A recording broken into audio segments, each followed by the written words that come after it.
This is a very common question, and it's a very good question. So what happens to the overboard containers? Are they tracked with GPS for recovery vessels to retrieve? No, they are not tracked with GPS. Containers are just metal boxes that fit an international standard that get basically a stamp like a passport that allows them to travel. That means they're rated for international travel, and they have to get surveyed every so often, and those plates they expire. And when I hit 10,000, I'll put together a nice playlist, but I have done a video showing what a CSC plate looks like. They're very cool. So two things about this. One, GPS doesn't work underwater. You have to have line of sight. So when all the containers fall into the water, even if they were GPS tracked, the water would diffract the line of sight, and so it wouldn't be useful, right? And if they wash up onto shore, I can assure you, having been witness to many, many container overboards in the aftermath, people are very quick to spot it. And what normally happens is they set up a hotline and an email address and, send a photo in the location and to advise the company, and we'll come clean it up. So containers tend to do one of a couple of things.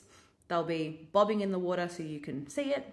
They'll occasionally sink to the very bottom, and depending on the depth can be very, very problematic. Here in Australia, some containers went overboard on the eastern seaboard and sunk to a depth of like 3 kilometers or something completely absurd like that.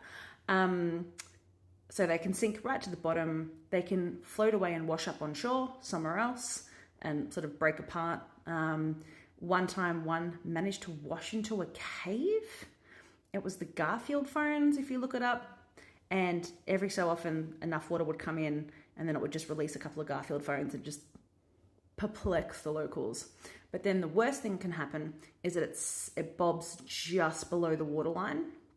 And so it's just invisibly there 1 or 2 feet below the waterline, just achieving that bizarre buoyancy. And because you can't see it, it causes an incredible hazard for sailing boats, yachts, small pleasure craft, and other international shipping, like large vessels who are trading through, because where it's gone off is going to be within the sort of channel parameters or shipping channel parameters. So nope, not GPS tracked, and causes a huge headache because you also have to figure out how many containers you lost.